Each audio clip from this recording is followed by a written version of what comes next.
Well, the last 100 days of the year are almost upon us. As we begin to head into the end of the year fundraising push, we're hoping the information, tips, and tools we will be providing in today's webinar will help you in developing a strong and effective corporate partnership strategy that is customized to your organization's needs. Just a few housekeeping items before I introduce Diane. The webinar is being recorded, and we will have a recording available for you after the event. We will also share our slides with you. Please look for an email later today with both of these, as well as a link to sign up for the next webinar in this series. Everyone joining us is in listen-only mode for the duration of the webinar. We will have time at the end of Diane's presentation to take questions. If you have a question at any time during the webinar, please type your question. To type a question, simply click on the Q&A icon in the upper left-hand corner of your screen. That will open a window, and there you can type your question. We will answer as many questions as possible during the Q&A at the end. Lastly, we invite you to join us on Twitter throughout the webinar using the hashtag NPOStrength. We will be live tweeting and invite you to join the conversation there as well. With that, I'd like to introduce today's webinar and our dynamic presenter, Diane Knoepke. Today's webinar is titled Beyond Gold, Silver, and Bronze, Creating Meaningful Partnerships with Corporations. Your presenter today is Diane Knoepke. Diane is a senior consultant with the Alford Group. She's a recognized expert in corporate partnership strategy.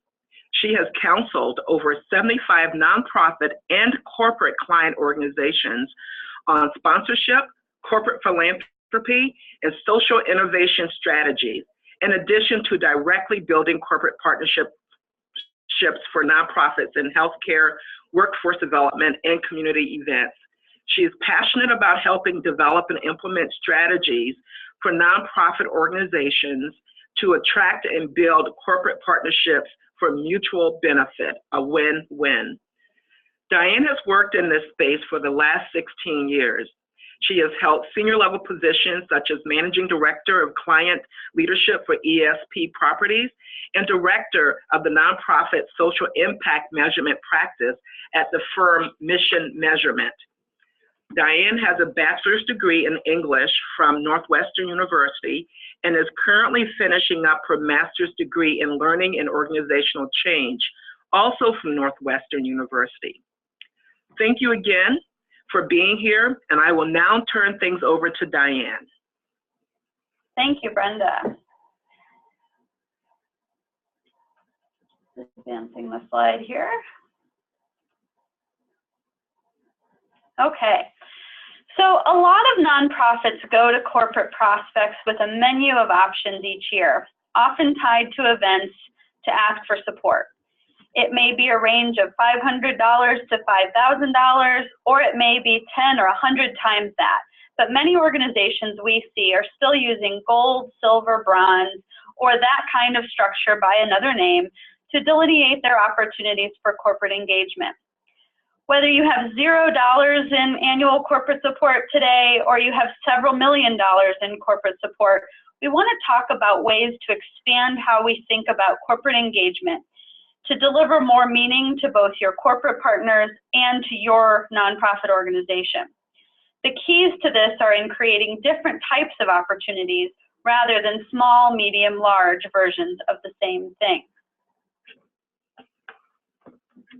So why am I picking on gold, silver, bronze? We know from this summer that it can be great for Olympians in their countries. Certainly here in America, we won a whole lot of them. It's a great way to signify first, second, and third place in a contest. And it's a great way to celebrate the accomplishments of individuals who are competing in the same endeavor. It's also great for anniversaries. It's a great way to commemorate a number of years or a milestone to be celebrated.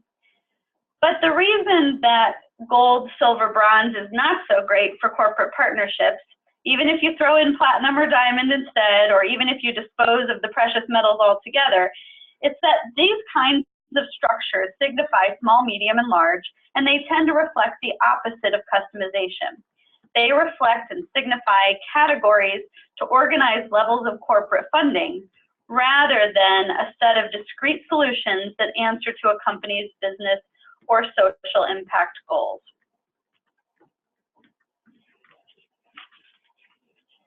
There's a history to this structure that reflects a certain perspective, one that I would argue has been limiting us in the nonprofit world for any organizations who've been using it really in the past couple of decades. This type of structure reflects event-driven opportunities or levels that are set just by dollar amount rather than focusing on true business and mission of the partners. The fact that this takes place year-round and not once a year, and the fact that all corporate partnerships are not created equal. And yet, when we look at gold, silver, bronze, it indicates that they somewhat are. It also tends to reflect low-level, more tangible, small and medium and large bundles of goodness, where the main benefits to the corporate partner is described by the number of tickets or invitations, the size of the advertisement in the program, or the logo on the corporate giving page of your website, and whether or not they get a few minutes of podium time. Each of those things is important to include in corporate partnerships, but that is not a place to stop. There is so much more richness in dollars, in relationships, in impact, in creativity, and frankly for fun for you all in doing this work to be had beyond these neat little packages that all look the same. Gold, silver, bronze is fine for transactional relationships where a company is just aiming to fill some space, whether it be at a table or on a sign, in order to meet a simple philanthropic objective around showing up and showing their support. And that's great. Definitely cash all of those checks that come your way. But when that is the structure for all of our corporate giving, all of our corporate engagement, we are not in a good position, as nonprofits really need to be in a position to become truly valuable to and valued by the companies who have many business challenges that in fact can be solved by social means. Let's ground ourselves in the data for just a minute here. Corporate giving totaled $18.45 billion in 2015. According to Giving USA, these corporate giving figures include cash and in-kind contributions made through corporate giving programs, as well as grants and gifts made by corporate foundations. They do not, however, include other kinds of relationships, such as cause marketing and sponsorships, which represent conservatively over $2 billion additional dollars to nonprofits, according to IEG. When you consider licensing and additional fundraising revenues and fee-for-service and advertising revenue in some cases, there are some organizations out there that are comfortable with a little bit of unrelated business income tax, and I personally think that is just fine. You see that there is a much larger corporate investment in nonprofits, and beyond that, an even more significant corporate investment in social sector activities. And when we think about the marketing and innovation dollars spent by companies on all manner of sponsorships with sports and entertainment and other types of entities, there are areas where your nonprofit organization could represent a better solution, but the company hasn't realized it yet. Perhaps because they don't see you as an opportunity to solve their problem or make a difference, but rather they see you as an opportunity to spend some money because it's a nice thing to do. So let's talk about how to expand our reach and expand how companies see us and what we can do for them. If we only talk to them in terms of meeting their philanthropic objectives, what we're really talking to them about is why they give, their corporate values, what they are founded on, what they stand for, how they give, the core principles and funding guidelines they use to spend their pool of philanthropic dollars, or what drives social value, which really is a statement of what your nonprofit needs that hopefully matches the above values and guidelines. So partnership objectives certainly don't exclude these philanthropic objectives.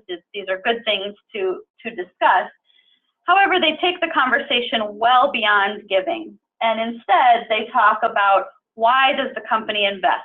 What outcomes are they looking to achieve through their business and the partnerships they create that support that business? How does their business work? Where can we as a nonprofit be most helpful? Where can this partnership make their business better, whether by engaging employees or driving sales or some other yet to be determined goal? And what drives business value? Again, where is there a business problem that can be solved through social means?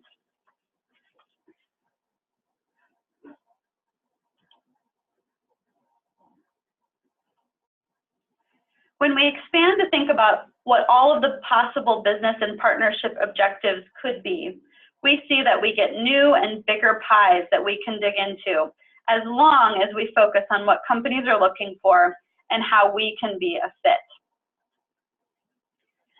Just as each of our organizations is special, each company too is special and is going to be organized in its own unique way. But most companies invest, whether by these names or others, some part of their budgets in each of these areas or for reasons that are similar to each of these areas. Most of the time, though, we communicate as nonprofits in a way that speaks to giving and foundation, perhaps corporate social responsibility and PR.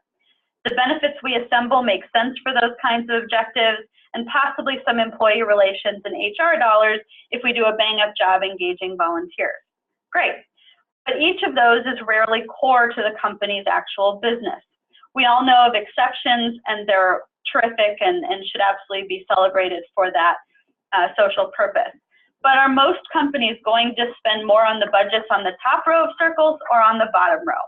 Of course, the bottom gets into what, for most companies, is actually going to move the needle for their business in a significant way. So instead of offering these gold, silver, bronze badges of honor, let's offer tools and solutions that are crafted to help companies solve their business problems through social means, all the while greatly improving our chances of accessing new unrestricted revenue streams and improving our corporate partnership retention rates by finding a way to become core to the company's business rather than something they do when they have some extra funds. So let's get more specific about why companies invest. The first category of objectives is visibility. This is the baseline. If you'll indulge just one more analogy, if we think about a tree falling in the forest, visibility is just making sure the proverbial tree falls. This is foundational. Companies want to be able to say they're demonstrating their corporate citizenship. This is where most philanthropic objectives come back to. The next level is awareness. If we think about that tree falling in the forest, awareness is making sure someone notices that that tree falls. Someone notices the company's involvement, and they are more aware of what the company does, what it knows, or what it makes.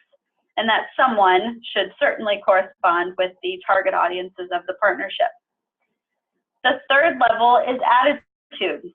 Now we're getting somewhere. We're getting to whether someone in that audience actually cares that the tree has fallen. This is where companies are aiming to change or reinforce their image, differentiate from competitors, and actually demonstrate real community investment, impact, and measurable difference making. The fourth and highest level of objectives fall under behavior. These objectives are where the tree falls and the audience actually takes an action as a result. Through a partnership, the company is able to generate leads, stimulate sales, directly get customers involved, or get their employees involved in a way that is meaningful to the company, the nonprofit, and especially that employee. When we look at these as a build, we see on the bottom end is going to require a less integrated relationship and is more likely to be driven by an advocate you have in the organization, maybe a board member, someone in your network that secures the funds or makes it possible to get into that company's consideration set for a gift each year. On the higher end, though, these tend to be more integrated relationships and are more likely to be business-driven. While an advocate may absolutely help you get in the door, when you're able to deliver on behavioral objectives, you become so valuable that you don't have to depend on an individual to keep you there.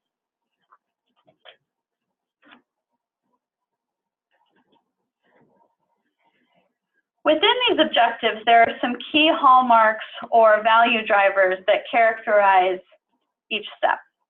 For visibility, tangibility is the key. Companies are typically going to want to have some acknowledgement or something that, again, shows them that their gift was used and recognized.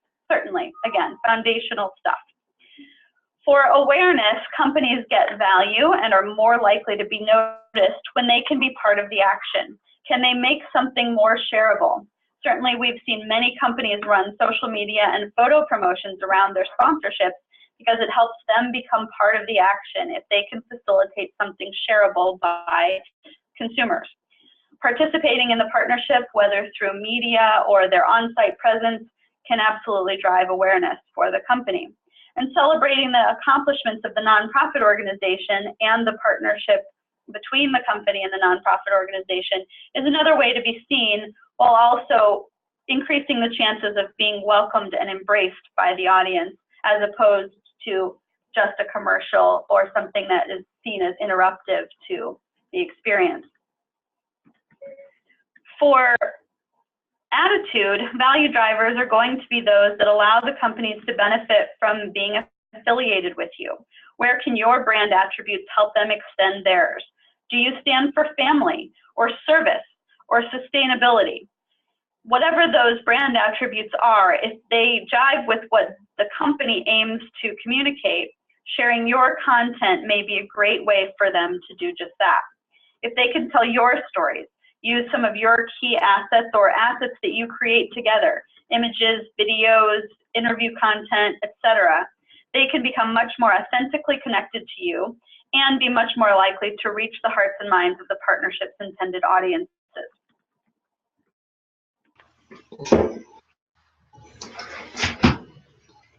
For behavior, they are looking for ways to solve problems with you, create things, and deliver value to employees that can actually be part of what employment means to them. Can you help them pilot something that would gain important data for you and them?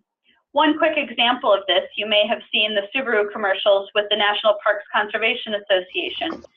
They are working together, the two organizations, to pilot test making 3 national parks zero landfill, drawing on each partner's relevant expertise. We've also seen this on a local level, such as a shoe company working with a local hospital to explore whether or not they should make shoes for nurses and allied health professionals. They're very specific examples, but there is an unlimited number of these types of problems that companies have that, again, could be solved through social means. Give a couple more examples.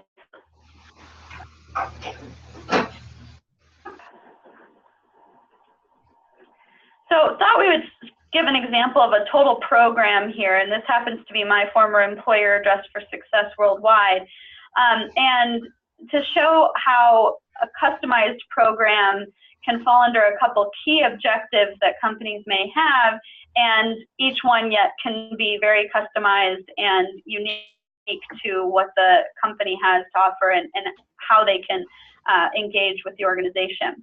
So the first group is a group of companies that has objectives around demonstrating their community investment.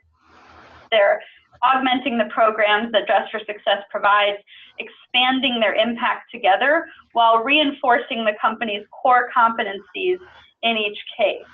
So there are many more examples of these, as this is a very robust program, but I wanted to highlight a few.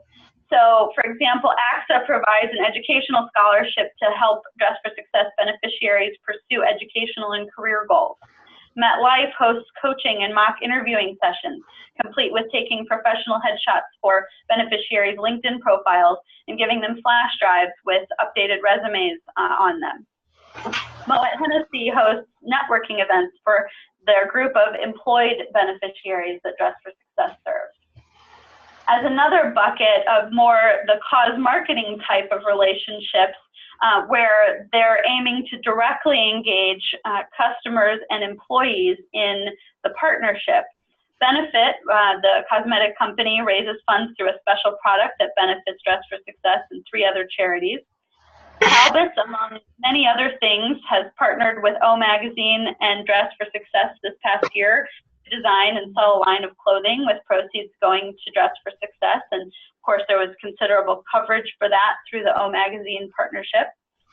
Trackbone did a promotion at Walmart donating 20% of handset sales while also helping beneficiaries with tools they need for phone interviews. Which again, very smart alignment there. And then the last bucket here are companies that are working with the organization to showcase and integrate their products or services right into the heart of the organization. They're showcasing what they can do to consumers and supporters of Dress for Success, as well as supporting their mission and providing a needed solution. California Closets provides custom closet and organization systems within the Dress for Success boutiques, which are the program sites that are organized like a clothing boutique, as well as encouraging the California Closets customers to clean out their own closets and donate clothing to Dress for Success when they do. Kimpton Hotels and Restaurants provides rooms and meeting space for Dress for Success annual events. And Pandora Jewelry is the official jewelry provider and donates product to all Dress for Success local chapters across local affiliates across North America. So we give these examples, hopefully they spark a little creativity and ideas for you, as examples often do, but also to show that there's nothing gold, silver, bronze about this. This is not, there's 3 things in 3 different sizes or 5 things in 5 different sizes. This is saying we know as an organization, as a nonprofit, that we can deliver on a couple really important mission critical types of corporate objectives while still getting a lot of benefit and revenue for our beneficiaries and to really advance our mission and impact as an organization. So certainly I have a fondness for this organization, but I also think they are a leader in terms of this creativity and really thinking about how to customize what they can do as a solution for corporate prospects and longtime corporate partners. So with that in mind, got some key considerations for you in thinking about your corporate partnership strategy. There's 6 here, and we're going to go into each of them briefly. So we want to think about your organizational objectives, your inventory, what you actually have and what you should use for corporate partnerships, what currencies you can provide and what currencies they can provide that may be of use to the partnership and to each other. Prospects that you can actually serve, and think how to think about that. Resources you need for implementation, and finally, communications about your corporate partnership strategy and eventual program. So your organizational objectives. It's very important to be thinking about, of course, what are our objectives that partners could actually help us meet? And a lot of you are going, hello, we need unrestricted revenue. And certainly that is the most popular answer to this question. However, there are additional objectives and different objectives for nonprofit organizations. Are there things that we would like to see corporate partners do that would help us create our impact? If a workforce development organization employing people or changing its business practices, that may be impact that's just as important or more than the revenue that we could create from the partnership. May it be that you are looking to engage a broader audience of consumers or people that might be interested in your mission, and a partner could help you do that. It's very important that you have clarity about what the objectives of a corporate partnership strategy are, and that you prioritize them as an organization, and that your management and your board agree upon that prioritization, because you will have to, of course, make choices, and these will be screens for how you prospect and how you think about who is a good fit. Which is the next piece. Which partners could be a good fit for us? Now, again, you may say everybody, or everybody other than the most sinful, quote unquote, categories. There are certainly some sin categories that are not appropriate. However, I know of exceptions to every rule, and there are absolutely many appropriate ways to work for certain organizations with certain types of companies, even if they don't immediately come to mind as great fits. And then the flip is also true. One very interesting dynamic is thinking about children's organizations and whether fast food restaurants are appropriate. That is a debate I've had many, many times and have facilitated with children's hospitals and other kinds of children's organizations. And it's always fascinating, and it is always unique to the organization. For example, a children's hospital may have a fast food restaurant in the hospital. That's a very common thing to do. And yet others may argue that that's not a good brand association for the organization as a whole. So there are no right or wrong answers in this question, but there are right and wrong answers for each organization. And the key piece of this is to understand why you've made the decision and be able to communicate that. And we'll get to communication in a little bit, but fit is a very important thing, and we want to understand who we see as a good fit, and then really focus on those that we do. Which partners could support our goals? So certainly this is thinking about, well, are there organizations that, companies that make sense to partner with us and that have the capacity, whether that be financial capacity, in-kind capacity, or otherwise, that we think, yeah, they could support our goals and that makes sense. Then which partners could actually help us drive our goals? So this goes back to those objectives that we're talking about at the top, which is if we're very clear on what our objectives are, we can use that to really screen which partners can actually be in best position to help us drive those goals forward. Not just fund them, which is very valuable, but also are there those who, through their activities and through their business practices, can actually partner with us to accomplish something on the social impact side. How can we not only balance but boost each other's plans? So this is an important conversation to be having within your organization, but also with your prospective and current partners. We often see tension around social media is a good example. So we want to use our social media to build our audience and engagement with them. But if we have to recognize our corporate partners, how's that going to work? We don't want to share the message. So how do we think about it not as a trade-off, but actually think about where we could design something that would be mutually beneficial and would make the message more valuable through our partnership? And how does each side of that partnership communicate it in a way that's appropriate for their channels and the audiences that they do and would like to reach? And lastly, how do we create business and mission impact simultaneously? You've heard me say this a number of times, and I will say it again.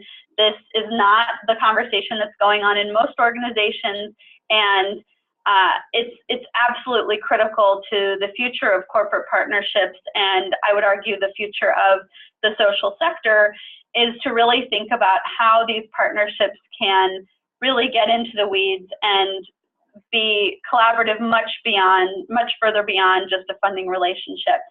Certainly, we're looking at a lot of funding relationships and needing that level of capacity to be built, but that's not where it should stop. We should be talking about putting resources toward things that are integrated within the business and mission of each of these organizations that has chosen to partner, that just happen to be corporate and nonprofit in their particular status.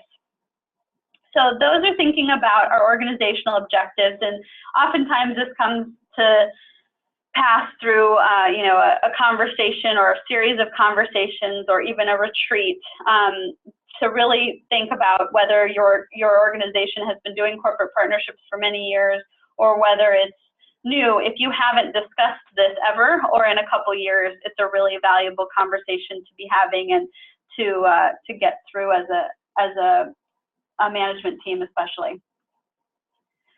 So then we think, number two, about your inventory. So what do you have that you can provide as company benefits? And there is no limit to this, but what we want to think about is what are the benefits that actually answer to company objectives? So not just what could you give, but what is actually, what could you give in return for a partnership, but what is actually aligned with those objectives? So we go back to our little friends here and we say visibility objectives.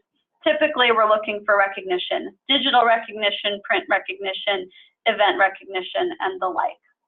When we get to awareness, a lot of times we're looking at advertising or advertising-like benefits, places where the company can sample or display its products or service, or even better, actually integrate its brand or its product. If there's a way that that product can solve a problem for you and be also showcased to people that they would like to see, that's great. And certainly most of you are probably doing something like this if you get event sponsors that provide beverages or that kind of thing. But how do you take it beyond that? It may or may not be appropriate for your beneficiaries to be, if you have human beneficiaries, it may or may not make sense at a program site. If it's computers, it may. If it's if it's alcohol, it probably doesn't. But there's a lot of in between in those extremes, and a lot of creativity out there to be nurtured, both on the part of you as the nonprofit and the company who has smart people working for them with big ideas. When we think about driving attitudinal objectives, we're often going to be looking at how can they promote their affiliation with you? What are the rights and benefits and support that make that easier for them to do? So access to content, again, your stories, your images, your expertise, the information that you have, how can they do that?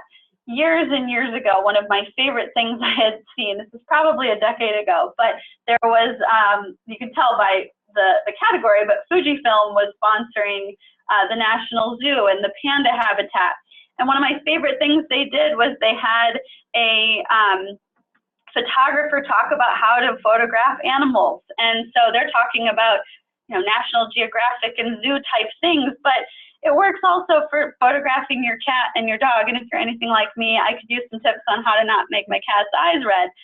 So it was a brilliant example of content that was both Fuji's content and the National Zoo's content, panda pictures, animal pictures, etc., and a real value. And I thought, wow, that's great. Fujifilm is helping me take my 11th picture of my cat today. But I think that it really demonstrates these things are there for the taking, and that's so much more interesting and likely to change someone's attitude than just putting a sign outside of an exhibit. That example also positions as a thought or industry leader saying, look, let's look at what the company knows how to do and how can they share that expertise with the audience that they're trying to reach. So our last one, the behavioral objectives, certainly it's getting people involved. It's getting people in rooms together. It's getting people doing things. How can their employees get volunteerism opportunities? Certainly this is an area that a lot of our clients are frankly wrestling with right now, because many organizations need skilled volunteers, but their corporate partners don't necessarily represent that an aligned skill set, or they're looking to do a one-day event, a volunteerism event, and many organizations are not set up to really take hundreds of volunteers for a day and make that time useful. So this definitely takes creativity, and I would encourage you to really think about, where it is and is not worth it. I know many of you are having to make those tough choices about turning offers of volunteerism down, but I think it is becoming more and more standard that volunteerism opportunities do come with a fee, in addition to the time that the company's employees are willing to spend, and I think that's absolutely going to become a best practice. Networking opportunities, certainly for the business-to-business companies, this is critical. Can they bring clients? Can they meet new prospects? It doesn't have to be and shouldn't be something that's a heavy hit, but can they be in the same room with folks that they want to get access to? And sales promotion, certainly we talked about some of the cause marketing promotions, many ways to do this, but something that actually encourages an audience member to get involved in supporting the cause through some sort of promotion that benefits them as well as the organization. When we think about these and pricing, which is a whole other topic, certainly that we won't cover today, but when we think about how we decide how much to charge or ask for these types of relationships, when our benefits are mostly visibility types of benefits, the value and the pricing of those is based on the underwriting cost or a gift level that you think you have been able to pull off in the past. It's not, there's not a ton of value associated with a logo on a sign or a logo on a website. Unfortunately, very few people go to sponsor pages of websites. So when we think about that, it's usually not, it's not going to be based on a lot of value to the partner. On the other end, the value and pricing is really based on the potential for business building. It, in many cases, has nothing to do with the cost other than making sure that you have covered it. But in a lot of cases, if you just charge for the cost of something like this, you'd be leaving money on the table. It's thinking about if you believe you can accomplish a certain goal for a company, how much is fair for them to pay to accomplish that goal. And certainly thinking about, instead of comparing it just to other nonprofit gift levels or even gift levels within your organization, it's thinking about what are the other opportunities a company has to solve this problem and how much do they spend for those. That could be buying an ad on TV. That could be throwing an event themselves.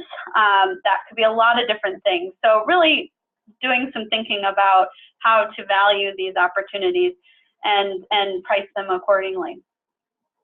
One other comment about your inventory and really thinking about how to take what you have and drill it down into what you actually propose.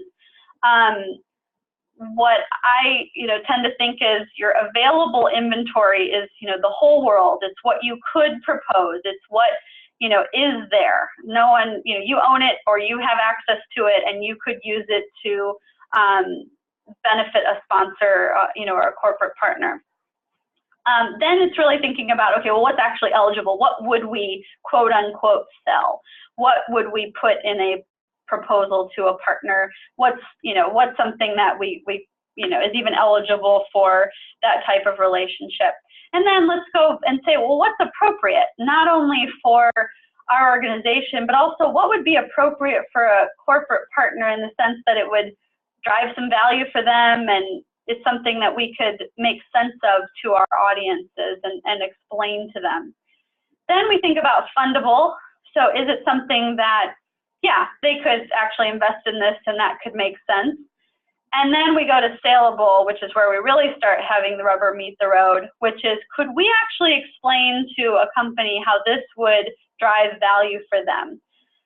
And then the actual spot that we want to eventually get to is customizable to the point where this could only be for this partner. Now, when you're talking to them, when you're having your initial conversations about a possible partnership, you're going to start in that fundable, saleable area. So what do we think we could do together?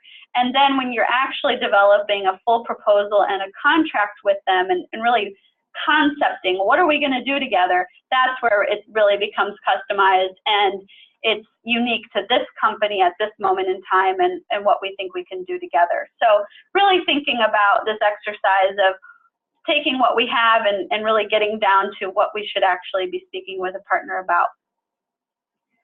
So moving on to our third piece, which is really a key consideration, is considering what currencies you have and what currencies they have. And so if this was a bingo board, then the middle space is cash, which is king. So of course, there's cash that you want from them in most cases, but there are a lot of other currencies that you have and that they have when you think about the value exchange of your partnership together. So when you think about if there was a balance sheet that said, this is what we have as assets and this is what they have as assets and how those are exchanged, you might put a number of things beyond cash and benefits up there. So there's a lot here, just to explain a few. So you, of course, have impact. They also have impact. They have products and services that you may or may not have any interest in. When we look toward the middle, geographic footprint, certainly thinking about where they are and where you are and where you each want to be. And in many cases, one or the other will be in more places than the other and would like to expand their geographic footprint.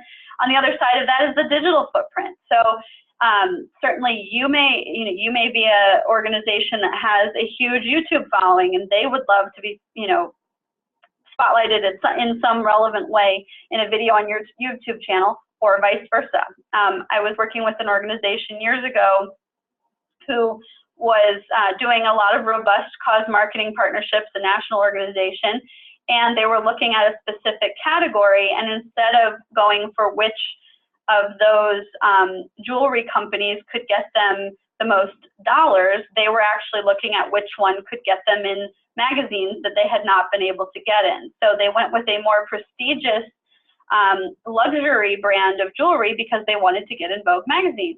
And they had not been able to get in that upper echelon of fashion magazines. And so at that moment in time, that currency was more valuable to them than the additional dollars that they could have made from a quote unquote lower level or less expensive, less luxury brand of jewelry. So it's all about the priorities of the organization and considering which currencies make sense to exchange. Again, yours and theirs. So what can you each bring to the table? Moving on to number 4, which prospects can you serve? So we talked about this in a lot of different ways already, and thinking about who there could be a fit for that you could be a solution for. And really what this comes down to after a lot of this deciding and getting very clear on what you aim to do, it comes down to research, and thinking about what prospects could actually fit. So the first step is knowing how their business works. This is going to help you see whether or not you could be a solution for these partners. Who you know is important, but it's not nearly as important as who you can be a good partner to. So you're going to get your warm leads, absolutely, but making sure that those leads are qualified, prioritized, and approached through the lens of what you find in your advanced and ongoing research is critical. And that first step is, how does their business work? Is this something that we think we could partner with in a meaningful way? What does their brand stand for, and what corporate values do they espouse? Do we want to be affiliated with this organization, and do we think that we're a fit? It doesn't mean that we have to match, but do we complement each other? Who are their current or target customers? Oftentimes this is spelled out, but even if it's not, it's easy enough to see who they're targeting by how they talk, who they message to, who they feature in their ads. There's a lot of cues that you can look at to see who they are trying to target as customers, who they're trying to serve, and whether you deliver those people or could enhance the way they communicate to those people and what they care about. Who their current or target employees are. Certainly this is an increasing consideration. Who are they looking for? Do we have information about their employment strategy? Are they prioritizing diversity and inclusion? Or do they have a large millennial base? Most organizations have a large millennial base, as they are the largest segment of the workforce now as of I believe the last year or so. But really thinking about what's going to motivate those employees and what they expect. We've seen a couple of investment banks come online in the last couple of years with special programs to engage millennials in figuring out how to invest in their social sector and nonprofit partnerships, using a lot of the methods that they're using in their professional lives as making good investments in companies. But they're doing this partly because it will make their investments stronger, but even more so because they know that their employees care about this. So are there cues to who their current and target employees are, and will you be an added value to that? What are their other current partnerships? What are they partnering with? Who are they partnering with?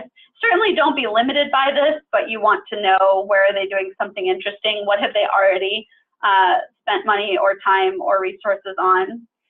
And then lastly, what are their current and possible objectives for partnership? Certainly these are things that may or may not be spelled out directly, but if they're looking to do certain things, you may very well be able to see that. Oftentimes interviews with executives are really good places for this to come out, and, press releases and the like.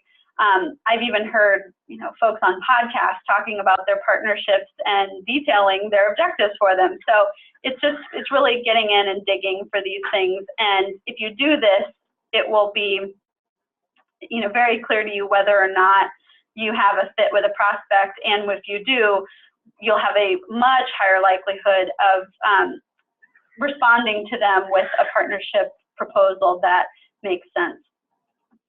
So our last two as we wrap up here, moving into number 5 is resources for implementation. So the primary resources associated with corporate partnership development are staffing resources. There are a few others, certainly, in terms of there may be additional costs around certain programs that you do, or you may need new technology resources or the like, but the far and away the most needed resources are around staffing. And you need resources for all of these things listed here on the slide: prospecting, cultivation, research, sales and solicitation, servicing, coordination, measurement and reporting, and financial management. And there are others as well, but these are sort of the core areas. Servicing really referring to not only delivering on the benefits that are in the contract with the corporate partner or what they're expecting, but also being an active partner with them, especially if this is a year-round relationship, and coming up with ideas to grow and enhance the partnership. Coordination internally is key and is, a make or break for corporate partnership programs for nonprofits across the country and beyond. And measurement and reporting, certainly reporting on what you've done for the partner, and being able to have that conversation at least on an annual basis so that you are improving and managing the partnership, but also setting yourself up for renewing and upselling that relationship by having the data to say, this is what's working, let's do more of this. This is what's not working, let's drop it and replace it with something else. And financial management, of course, just making sure that happens as it should in your organization. So lastly, communications, which stems out of this, the resources needed, which are, there's really 5 types of key communications that are listed here that are critical to corporate partnerships. And certainly prospect communication is talking to them about what you think you can do for them. And this comes in the form of proposals and capabilities and those kinds of things. But it's also really that core customization that we're talking about, is communicating in terminology that is focused on that company, what they are aiming to do, and only talking about yourself in the context of what you can do for that prospect, rather than just giving them a menu of options to fund. Certainly communications with your current partners, that should be regular and should be a lot of great, constructive, generative conversation around how to make the partnerships better in real time. Your colleagues, so absolutely that coordination of different colleagues across the organization. If you have a multi-staff member organization, as I know many don't, but if you have multiple colleagues that touch corporate partnerships in any way, making sure that they know what's going on, what is expected, and how that activity is going to be coordinated. Stakeholders beyond colleagues, so your board, your volunteers, certainly staff that aren't involved in sponsorship but should know about it, making sure that they understand who the partners are, why they're there. It's sort of this idea of making sure the frequently asked questions are answered before they're asked. Giving that information to the stakeholders so they are in a position to be advocates for that partnership and enhance it whenever they have the opportunity. And then lastly, the targets. So who is the audience for this, this relationship? And is it your audience? Is it the company's audience? Is it both?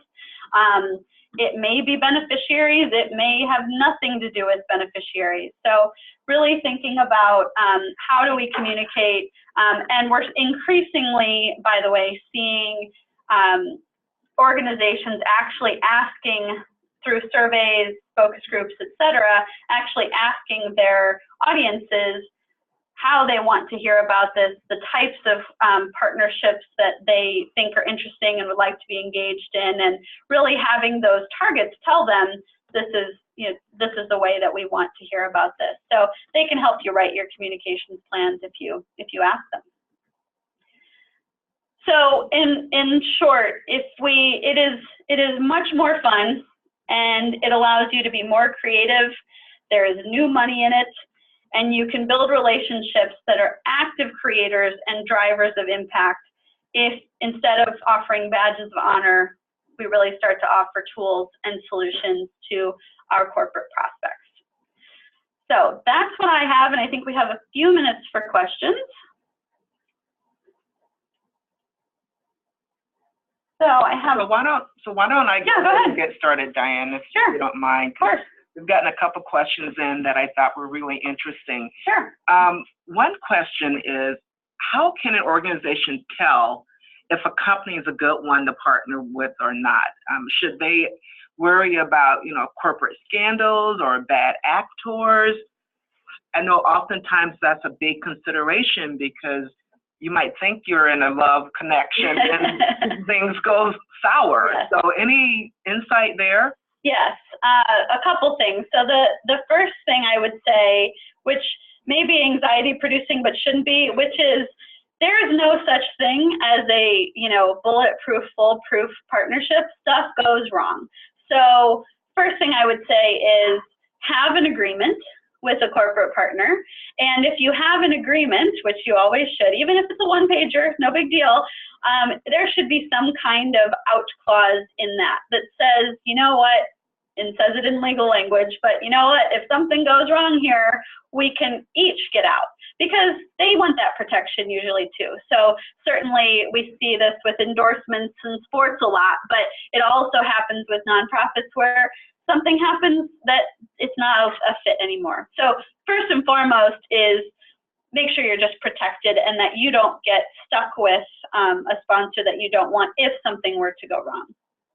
How to prevent that in most cases is to go back to being really clear about what your values are as an organization and what is okay, not okay, and having the explanation for that. I've worked with a number of organizations in conservation and sustainability, and they have dramatically different viewpoints on this. And I think they're all right. It's just a matter of them having the viewpoint and being able and willing to talk about it. So there's the sort of Jane Goodall school of thought, which is I'll work with companies who aren't necessarily shining examples of conservation because I think I'm going to rub off on them and I'm going to make them better. And in the meantime, they're going to pay me to fix what they broke, so I'm going to do that. Whereas other organizations say, you know what? If this organization doesn't meet these criteria, we can't be beside them. And both of those are right. It's just a matter of really getting down to what is our value system as an organization and seeing that through and answering the question of why, so that you can say it not only to partners, but if the press was to come knocking, you would have an answer for them too. There was another question. I think this is probably the last question before we wrap up, Diane. Okay. The question is, our team isn't comfortable with using the word partner to describe the corporate relationships that we currently have. Any ideas on alternatives of how to describe them? Sure, and I use partner a lot today, so you're probably very uncomfortable. I've dealt with this a few times where there are certain, especially compliance and legal folks within organizations who say this is not a business partnership, this is going to make us vulnerable.